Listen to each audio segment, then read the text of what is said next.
Hello, happy Friday, and welcome to First Chapter Fridays. I am Kasey Stockton. I'm one of the Sweet Regency Romance fans authors, and I get to read you the first chapter of one of my books today. So to start off the First Chapter Fridays, I'm going to be reading chapter 1 of the Jewels of Halstead Manor, which is book 1 in the Ladies of Devon series. And we're just going to get started. So, chapter 1. Julia stood in the center of the lane and watched the carriage bound away down the pocked road, jarring the passengers seated on top of the swaying conveyance.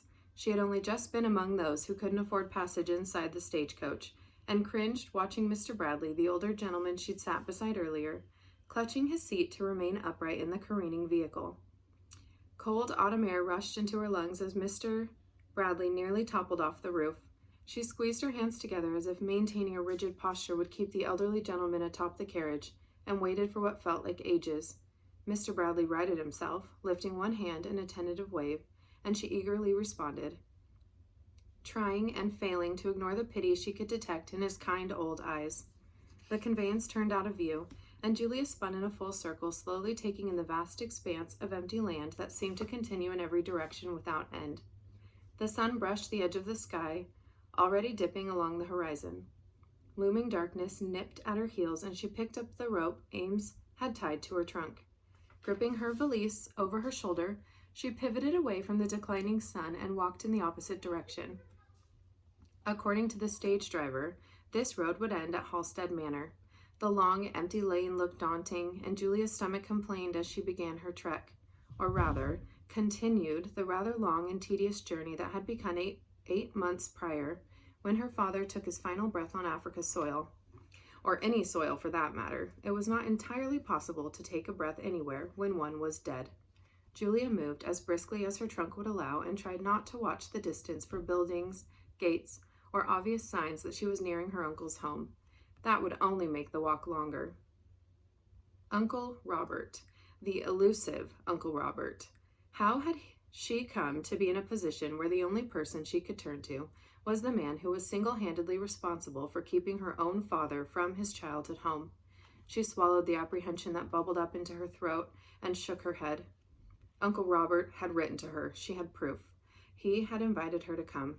She dropped the rope tethered to her trunk and opened her valise, feeling the folded missive tucked into the pocket and absorbing the calming balm of hope. She would not be turned away, she reminded herself. She was invited. The sun continued its descent, and Julia felt the lack of warmth on her back as it fell behind her. She trudged down the lane, pulling her trunk and readjusting the valise on her shoulder. The luggage was heavy and beginning to slow her down. She was tempted to hide it away on the side of the road, but there was no bush or ditch sufficient to lend coverage. Sighing, she pulled harder. What else could she do? In it was every earthly possession she owned. Ames had seen to that. A smile tugged at her lips at the memory, his dark hair falling over his brow and the half-smile that tilted his mouth up. The footman turned valet turned man of all work had been in Julia's life since before she could remember. As her lifestyle had altered, his job had altered with it. He was 8 years her senior, but that had never stopped her from fantasizing over a future shared with the man. She hardly cared if marriage to Ames would lower her alleged station in life, for she had lived like a servant for half of it anyway. At least, she had done so after her mother left. Julia pushed thoughts of Ames from her mind. Dwelling on the man would do her no good at present. He was in London starting his business, and she would make do with clandestine letters until they could be reunited again. She had devised a plan. Ames would address his letters to her father, which would naturally be passed on to her. It was foolproof. No one need know she was corresponding with a man whom she was not yet engaged to, and Ames's notes would fall in with the rest of them easily enough. Letters addressed to her father were bound to pour into Halstead Manor since she had given her new direction to her father's publisher. Adventurers of the world seemed unlikely to give up on Patrick Pepper and his assistant Jewels anytime soon. Julia's foot collided with an object, and she pitched forward, sprawling on the rough dirt road. Pushing up onto her knees, she looked behind her to find a heap lying prostrate in the lane. Shadows fell behind the dark figure, blending it into the road. The heap shifted slightly and a low groan emanated from one end, the end which had snagged her foot. It was a person. No, it was a man. Julia quietly got to her feet and rounded the edge of the crumpled form toward her discarded luggage. He groaned once more, causing her to jump. Shaking herself, Julia focused. Father had taught her to be cautious, but he'd also taught her to be kind, and the man was clearly hurt. Squaring her shoulders, Julia straightened her spine and looked in unabashed courage toward the fallen man. Sir? Nothing. She stepped closer and bent slightly, hoping to ascertain the man's status from his clothing. The near darkness made that an impossible feat, and what sort of man would find himself in this position? Could he be a ruffian? Or perhaps a drunken workman falling on his way home from the pub? Julia glanced around her again. Unlikely. There was no building in sight, let alone a pub. And according to the stage driver, this lane led to one place and one place only, Halstead Manor. Julia bent lower and raised her voice slightly. Sir, are you alert? A mumble came from the man. It was as easy to discern as his clothing in the fading light, so not at all. She stood hesitating. It was growing far too dark to see what she was dealing with. A hand shot out and grabbed her ankle before she could move away. A heart-wrenching cry escaped the man, and his grip immediately slackened. Worry moved into Julia's gut and churned. The sudden and inappropriate feeling of the man's hand on her ankle was instantly overshadowed by the pain in his voice. This was no drunken farmer. He was hurt. Julia dropped to her knees and did not hesitate as her nursing instincts kicked in. She felt up and down each arm before moving to his neck. He lay face down, his head bent away from her. Her eyes were adjusted to the dim lighting, and she took notice of his clothing. Even if the dark made it utterly impossible to see, she would have known who he was by the feel of the fine wool that made his coat, the high-quality neckcloth circling his throat, the polished shine of his hessians caught out of the corner of her eye. This man was a gentleman.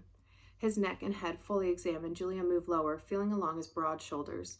Part of her hoped not to find injury, but she knew it was a fruitless wish and waited in anticipation for the recoil that would show her exactly where he hurt. Hopefully before she had to move much lower. Her fingers kneaded the muscle of his far shoulder and worked their way inward. She reached the shoulder blade closest to herself, and he cried out again, a split second before her fingertips landed in something wet, warm, and gooey. Blood. Oh, heavens. It was a blessed thing she wasn't the fainting type. After feeling a little further, she dug her hand under the man's body and felt the underside of the wound. Well, that was a relief. It had to be a bullet, and it must have gone clean through. Shifting to access the bottom of her petticoats, Julia ripped off a length of fabric and turned back to the patient. How was she to wrap him if she could not get him into a sitting position? Sir, are you alert? What is your name? He mumbled, but the sound was incoherent. Julia did her best to focus her gaze. I need to wrap your shoulder, and it would ease my job immensely if I could get you to sit up. Or lean, perhaps. Do you think, sir, that you might be able to lean? A muffled groan sounded in the darkness. Julia tried to take a calming breath and crawled to the opposite side of her patient before leaning down to get close to his face. Groaning was a good sign usually. It showed a level of consciousness. Now she only needed to determine just how conscious he was. She placed a finger beneath his nose and felt his breath. It was coming in short, rapid spurts. But she already knew that by the quick rise and fall of his back. She could see enough of his face to determine that it was pinched and sent a prayer up asking for guidance. How was she going to help a nearly incoherent stranger when she was stuck in the middle of nowhere, no buildings for miles? She brought her face nearly level with the patient's, her body contorted so she could look him in the eyes without actually lying in the dirt. Please open your eyes, she murmured calmly. I need to be sure you are awake so I may talk you through my treatment plan. What she truly needed was to assure herself the man would remain alive long enough for her to fetch help, but she would keep that to herself. His eyelids fluttered slightly before peeking open. Success. Then they closed. She frowned. I would like to turn you over and lay you against my valise. We need to evaluate your torso to slow the bleeding, and it will help make my job of wrapping you easier. She waited a moment and watched his eyelashes flutter. He grimaced deeper, if that was possible, and opened his eyes again with what appeared to be determination. Julia grinned.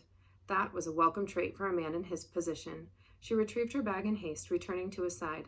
Do not strain, sir. I do not wish to cause you further stress to your injury. She positioned her valise near the man's good shoulder. Julia took a breath. When I count to 3, I'm going to roll you onto the bag. Ready? She slid her hands under the man's chest and wished, not for the first time, that Ames was with her. His strength would have made this an easy task.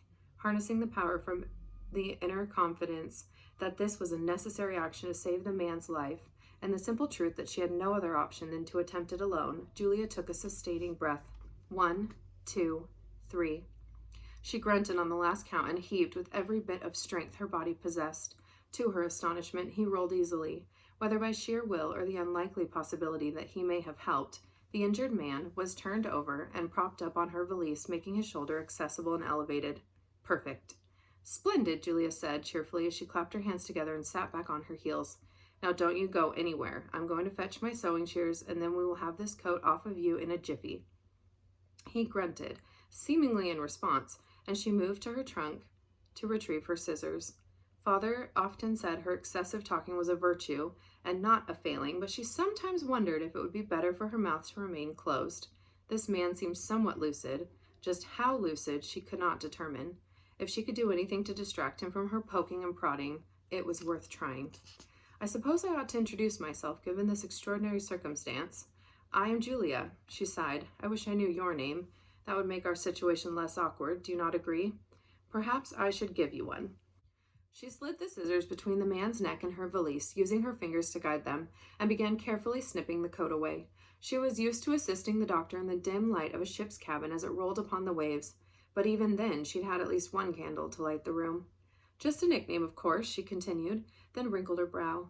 Though I cannot see your face clearly, so that adds a level of difficulty to the act of naming you. I must come up with something, however. She hummed for a moment while she thought and continued to snip away the fine coat. This is certainly a shame, is it not? What a fine coat to utterly ruin in such a barbaric manner. Though, to be fair, the large hole in the shoulder rendered it ruined long before I came at you with my sewing shears. Julia clucked her tongue. The wound was substantial from what she could tell. She only hoped she was successfully distracting him. I've got it. I will call you Trouble. That's what we are in. Don't you agree? He groaned and she ceased cutting. You do not like trouble? No, you are right. It does not roll off the tongue so easily, does it? Julia looked up as clouds began to move away from the moon on the horizon, lighting the scene around her and giving her a better view of her patient. Glorious. We must thank the moon. How kind of her to come out right when I could use her light. Now, where were we? She resumed cutting and noticed the grimace back on the man's face. It was easier to decipher that now, though not by much. The blood that dripped from his wound gleamed in the moonlight and hastened her work. Right, we were naming you. I think, yes, I've got it. Danger. I shall call you Danger. It is fitting, don't you agree? You clearly are in some yourself, though how that came to be is not hardly fathomable to me, given our location. And has your horse run off, Danger, or were you walking along this lane alone? She unbuttoned the front of her coat and pulled off the portion she had cut off. She unbuttoned the front of the coat and pulled off the portion she'd cut off, talking while gently removing the clothing. Then she moved on to the waistcoat, working as quickly as her chilled fingers allowed her to. The man's injury was alarming enough, but in the back of her mind, Julia couldn't stop thinking about who caused the injury in the first place. She had no guarantee the aggressor still wasn't a threat. She would not be comfortable until they were removed indoors somewhere, safe. Nerves loosened her tongue further. I suppose I cannot say it is totally unreasonable to go without a horse, since I was walking along the lane alone myself, but I cannot say it is normal behavior, for it certainly is not normal for me. Julia made quick work of the waistcoat, removing it from the injured shoulder while leaving what she could on the rest of the man to warm him. His loss of blood was evident in the pallor of his skin, and she did her best to distract him with her chatter, while no doubt adding to his pain. Once she got to his shirt, she removed his cravat and set it aside while cutting a hole in the shirt for access. Whoever this gentleman was, he clearly maintained activity that built his physique, for Julia had done her fair share of nurse work on other men, and few had come near this man's breadth or firm display of muscle. Had he not worn the clothing of a gentleman, she would have assumed him to be a laborer. She threw the inappropriate thoughts from her mind. How could she examine a man's physique so thoroughly? What would Ames think if he knew how she was admiring this complete and total stranger? Her vicinity to the man and the intimacy involved in her care of his wound was questionable enough. Now that she was back in England, she would have to take care to act the part of a lady, as father had asked of her. She mentally shook herself and returned her attention to Danger with a smile on her face. Not that it mattered, for his eyes were screwed shut. But she liked to think the smile could be heard through her voice.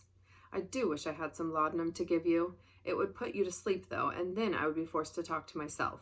That is not quite an attractive idea, I feel. She wadded up his cravat and pressed it against the wound on the front of the shoulder, where the majority of the blood was pooling, before picking up the strips of ripped petticoat and using them to wrap underneath his arm and around his neck to firmly hold it in place. Danger, you must not think me selfish. Julia tied off the bandage and then dropped a hand to his and squeezed his fingers in a show of support. He did not squeeze back, his cold, calloused hand still beneath her touch. She swallowed. I do promise that if I had laudanum at my disposal, I would not hesitate to administer it to you. It would be much more pleasant to talk to myself than to sit here and know I am causing you pain. Please keep in mind, though, that what I am doing will undoubtedly help you feel better eventually, for I have staunched the bleeding, and you must feel more secure with this wrap in place, yes? Now for the chill. She released his hand and moved to her trunk before pulling out her winter pelisse, a nice fur-lined garment of blue wool. This should do the trick, Julia murmured as she laid the pelisse over the large man, covering his torso and legs down to his knees. She stared below his knees for a moment, her brow furrowing. I'm afraid I have nothing to cover your legs, nor any food to give you for sustenance. Her stomach growled, on cue. I promised that was not to prove my innocence, she said with a smile, and tucked the pelisse around Danger's shoulders and waist. Now, I'm trying to determine if it would be foolish to continue on this road, or if I should go back the way I came and attempt to flag down any passing carriages. I do think that given the late hour, I may have more luck if I continued onward. My father always said I was a quick runner, though that is entirely unladylike, so you must promise never to reveal that tidbit of information. I have only shared it with you now, Danger, so you will not be alarmed at my choice to leave you. I cannot possibly sit around here and wait on this deserted road for help, and that is no exaggeration. It truly does seem quite deserted. She wondered briefly if it would be safe to leave him alone. He'd found some reason to get himself shot in the first place. Could Danger's foe return to finish the job? Unlikely. Given the blood loss and incoherence of her patient, it had been some time since the wound had been inflicted. The assailant was surely long gone. She hoped. No, if there was any danger in leaving Danger, it was only the possibility of a carriage coming this way and not seeing him. Julia chewed on her lip and looked at the strained expression on the stranger's face. He did not have much time. He needed a doctor right away. She shot to her feet. I will be quick, Danger. I am leaving all of my possessions with you, so you must guard them. I am trusting you with everything I own. Danger's lip twitched, and Julia stifled a gasp. It could have been a trick of the moonlight, but it looked as if he was fighting a smile. That was a very good sign, and her heart soared. She took off in the direction of Halstead Manor and ran with all of her might. Okay, so that concludes our first chapter Friday's reading of the first chapter of the Jewels of Halstead Manor. I really, really love the heroine in this book, Julia. She is kind of like spunky and, different from the typical Regency heroine because she did not grow up in the typical Regency England, which I think is kind of obvious from hearing her talk to herself or, the man lying bloody in the middle of the road. So I hope you enjoyed listening to the first chapter and have a great rest of your weekend.